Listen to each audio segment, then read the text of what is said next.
Everyone, মায়ের মৃত্যু গল্পের ৩ নাম্বার পর্ব। তো চলো বেশি কথা না বলে গল্প শুরু করা যাক। আফসানাকে দেখে আমার রিয়ার কথা মনে পড়ে গেল। রিয়াকে আমি কতই না ভালোবাসতাম। সত্যি সে পরি হলেও আমি ওকে বিয়ে করতাম, সারা জীবন আমার বুকে আগলে রাখতাম, কারণ আমি ওকে মন থেকে ভালোবেসেছিলাম। কিন্তু সে আমাকে বুঝলো না, তার জন্য কত কিছুই না করলাম।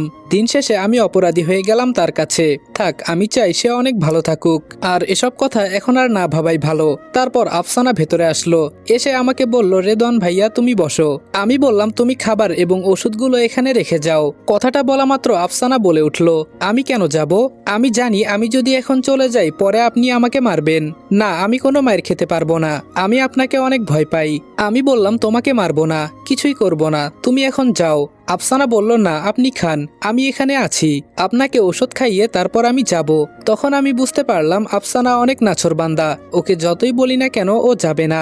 আমি এটাও বুঝতে পেরেছি রেদওয়ানকে ও অনেক বেশি ভয় পেত, সেটার কারণেই ও যেতে চাইছে না। তারপর আমি খেতে বসলাম। খাবারে সবকিছুই আছে, কিন্তু আমার কিছুই খেতে মন চাইছে না।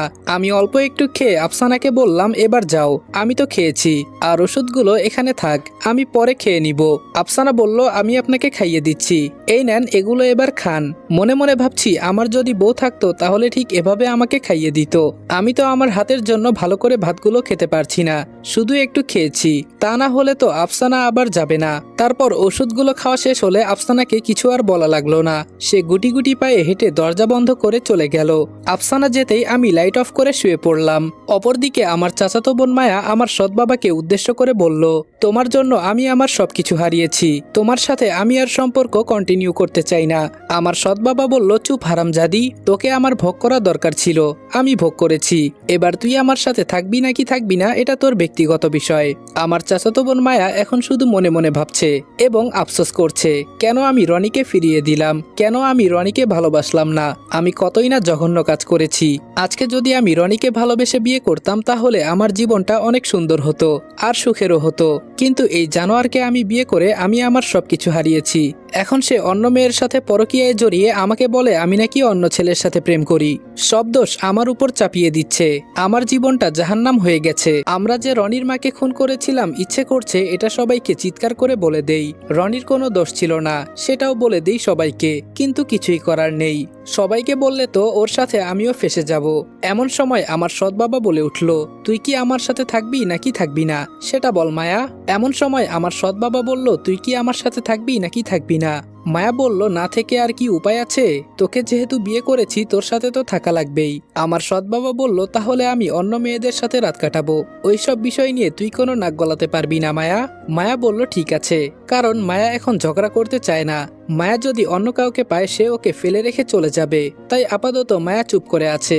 আর এখন যদি মায়া চলে যেতে চায় তাহলে 100% শিওর আমার সৎ বাবা ওকে মেরে ফেলবে।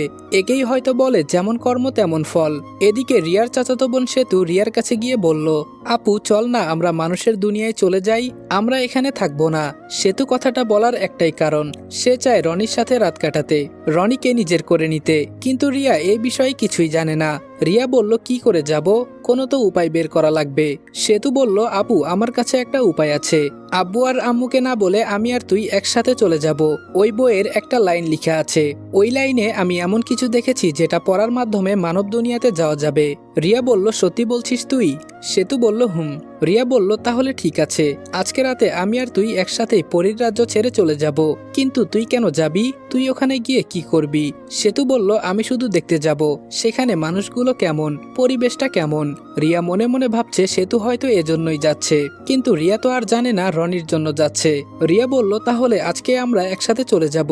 সেতু বলল, আচ্ছা। এদিকে পরের দিন সকালে আমি ঘুম থেকে উঠলাম। উঠে আমি দরজাটা খুললাম।